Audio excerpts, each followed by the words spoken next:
Hello and welcome back to The Frantic Romantic, the podcast series with DJ Botkin. Today we're going to be talking about vulnerability. So, how many of you have heard people saying, I need you to be more vulnerable, you need to be more vulnerable? In fact, the new Bachelor series out right now with Tayshia, she's asking all of her guys to be vulnerable, but then she's cutting them, sending them home, so that's unfortunate. So the buzzword vulnerability started coming around a couple years ago with the researcher Brené Brown. I'm sure most of you have heard of Brené Brown. She is the guru of vulnerability and shame research.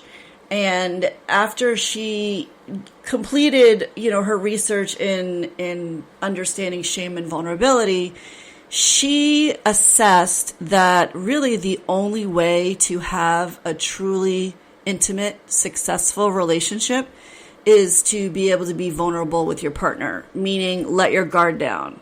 The definition of vulnerability is the possibility of being exposed or attacked or harmed physically or emotionally. So most people shy away from being vulnerable because nobody wants to be attacked or harmed physically or emotionally. And if you're a trauma survivor, this is especially true because you have learned throughout the course of your life that when you let your guard down and when you're vulnerable, you get hurt. So you've learned to do the opposite. You've learned to keep your armor on and constantly keep your guard up and don't trust anybody.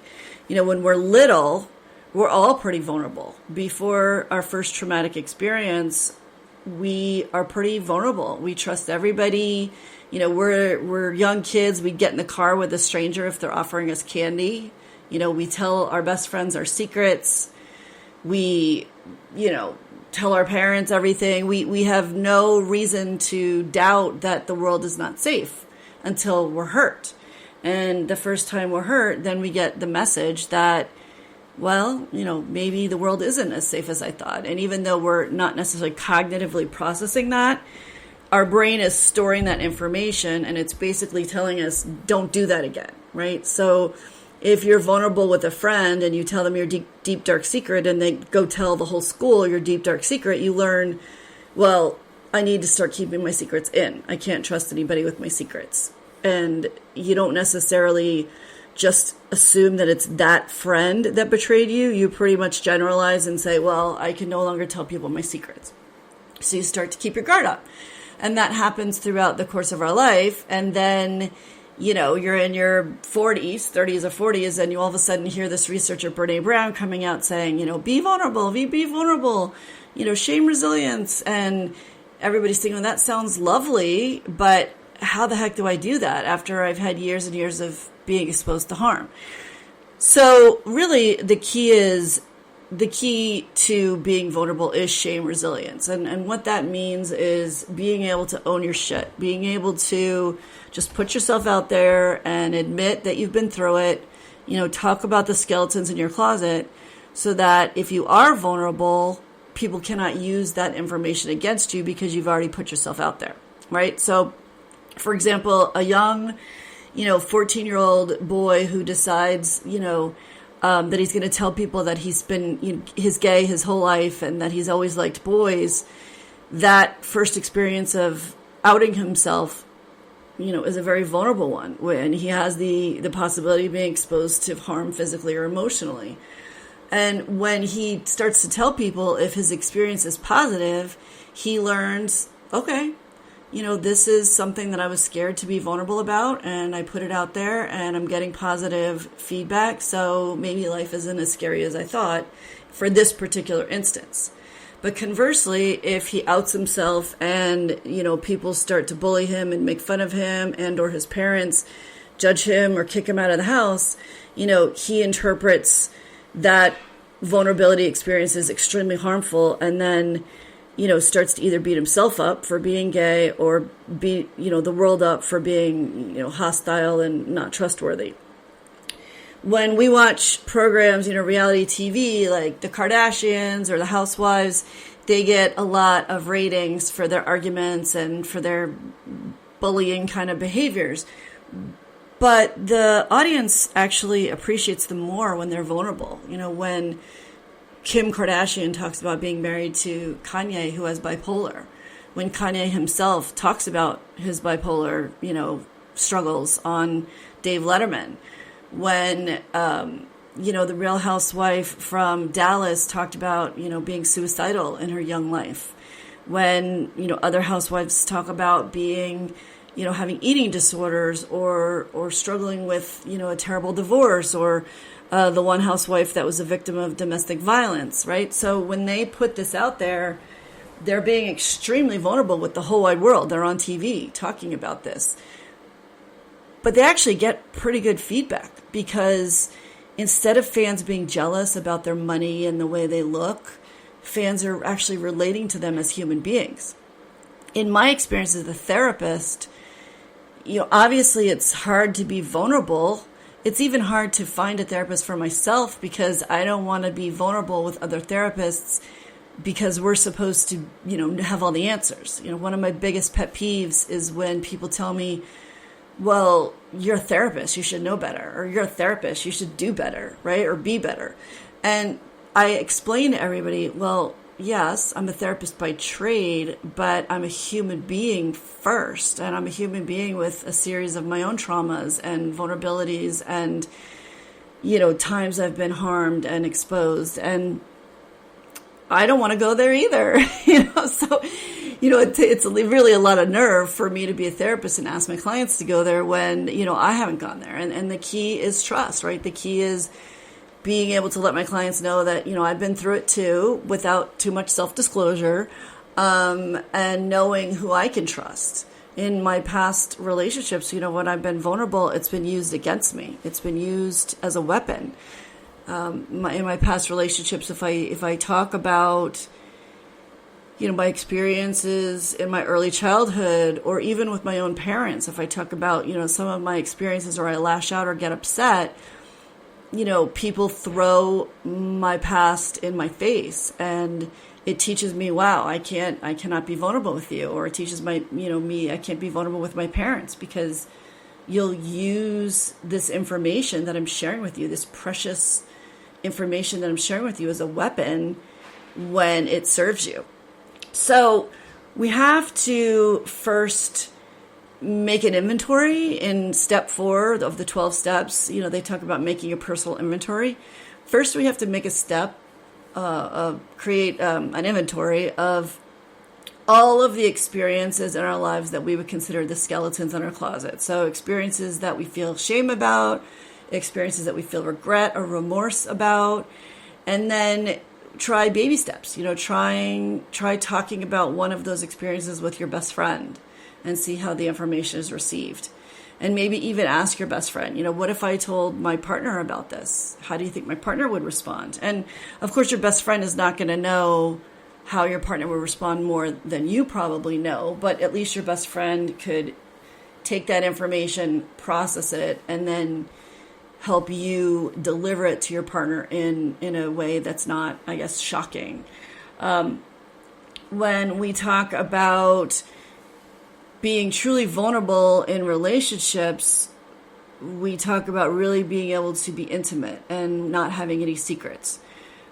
Unfortunately, there's a lot of couples that do have secrets, and so they can't really be vulnerable because they're worried that their partner is going to leave them, right? If you talk about having a porn addiction, or you talk about,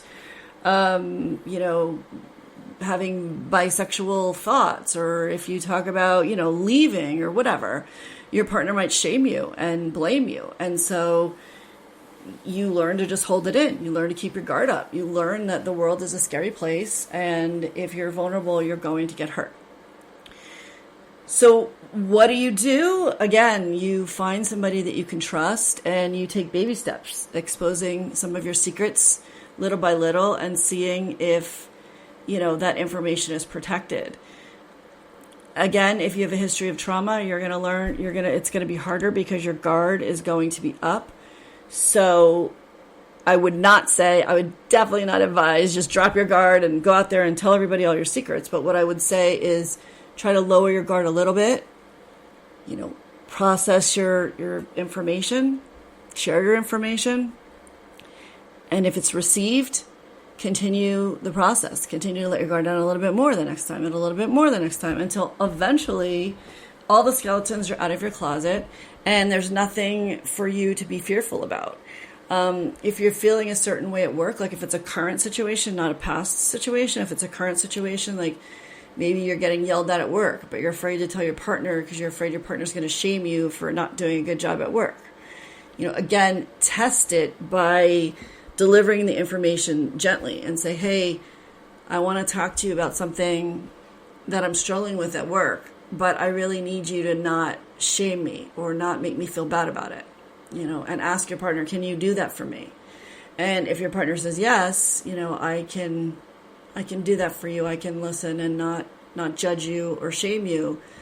Then tell your partner what's going on and say, listen, I'm not asking for you to fix this. I'm not asking for you to, tell me, what to do or make me feel bad. I just need to share this information with you because this is something that's going on in my life currently, and I need a safe place to get it out. I need a safe place to talk about it. And hopefully your partner will hear that and receive that and process, your experience with you and leave you walking away, saying to yourself, wow, I was really vulnerable in that experience and I felt safe. It was okay. So maybe I can try that again. And slowly but surely, continue to share stories with different people. And you definitely don't want to just, share your stories with everybody because you don't want to expose yourself too much. But maybe creating a small circle of people that you trust where you can slowly and surely talk about things that make you feel fearful. And you will realize that it's really a relief when you get this out. Currently on The Bachelor on ABC, on Tayshia's series, she's trying to get the guys to be vulnerable, and she's asking them to, go places that they have never publicly gone before, sharing stories. There's one character that talks about a suicide attempt. There's another cast member that talks about having domestic violence in his family. And there's another cast member that talks about, having anger issues and not really wanting to be vulnerable because, he's been hurt in the past. And she asked them, like, listen, for me to be in a relationship with you, I need you to be vulnerable. Unfortunately, The Bachelor's a TV show and she can only pick one. So here these guys are being vulnerable, putting all their information out on TV, and then she's cutting them. So that's unfortunate. But, in the real world, for you, hopefully you're not putting your stuff out on TV right away. Hopefully you're going to take it in baby steps. I definitely recommend reading Brene Brown's work. She does a really good job. I even tweeted her and I asked her, how can a person be vulnerable if they have a trauma past, if they've learned that being vulnerable is dangerous for them? And, in her book, Belonging book, she talks about how it's a lot more tricky with people who have a dangerous past. And then she said, in one of her podcasts, she talked about how she's the guru of vulnerability, but she doesn't know how to do vulnerability very well. And I asked her about that, and she said every single time she writes a book, every single time she has a podcast, she is being vulnerable. She's putting her stuff out there, and she's opening herself up to critics. And I guess I, relate to that. I mean, doing this podcast for myself, I am trying to help other people. I'm trying to pay it forward, but I'm also really exposing some of my own demons or some of my own issues. And, that makes me vulnerable. I'm hoping that by talking about this and by admitting that I've had my own struggles with vulnerability, my listeners will realize that it's possible to do it, and that, even people who have a master's degree in counseling psychology have to, do it in baby steps. So I hope this podcast is helpful for you. I want you to start by that step 4, making a moral inventory of all of the experiences in your life that you feel either shame, regret, or remorse about. And then after